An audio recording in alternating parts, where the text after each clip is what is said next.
My name is Elizabeth Nucera, and I am the Exhibits and Collections Manager here at the Museum of the Coastal Bend. And here at the museum, we focus on really early Texas history, looking at prehistory with the Native Americans, specifically the Karankawas, leading up to the Belle expedition, Fort St. Louis, and then the Presidio La Bahia, and then finishing off with kind of the lasting Spanish effects with local ranching in the area. Our new exhibit, Sunken History, starts as early as 1554.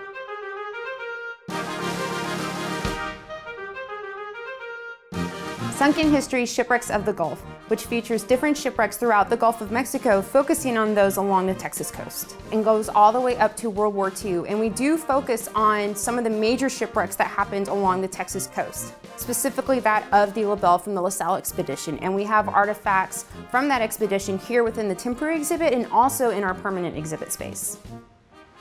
So LaSalle is from France, and he went on an expedition to try to find the mouth of the Mississippi to open another trade route for France. Since at this time period, we're looking at the late 1600s, they had already been established in the Canadian territory. So they were wanting to expand their trade routes and kind of impose on the Spanish, since the Spanish were active in this area. So LaSalle set out on an expedition to find the mouth of the Mississippi and ultimately ended up missing it by about 600 miles and instead landed in Matagorda Bay. So the Belle was the last ship from the LaSalle expedition, and it was the only ship that made it through Matagorda Bay. And it ultimately wrecked during a storm. And the unfortunate part about it is it wrecked while LaSalle was off on another expedition to try to find the Mississippi. And this time while he was gone, he ordered that all of Fort St. Louis's supplies be put back on the Belle and anchored out in the middle of the bay. And so when the Belle wrecked during the storm, Fort St. Louis lost all of its remaining supplies.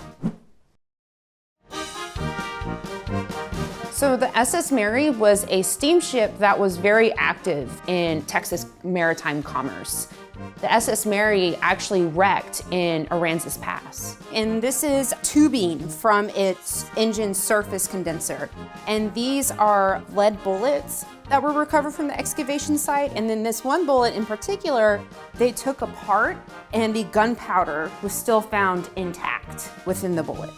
The exhibit starts as early as 1554 and goes all the way up to World War II. And we welcome everyone to come out to the Museum of the Coastal Bend and see our permanent exhibit where Texas history began, and also our temporary exhibit, Sunken History, Shipwrecks of the Gulf. An exhibit filled with shipwrecks, horrendous weather, old technology, adventure, weaponry, explosions, marine warfare, submarine warfare, and pirates.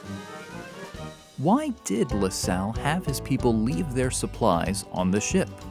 I don't know. There was a reason why his men turned on him. He was making very bad decisions.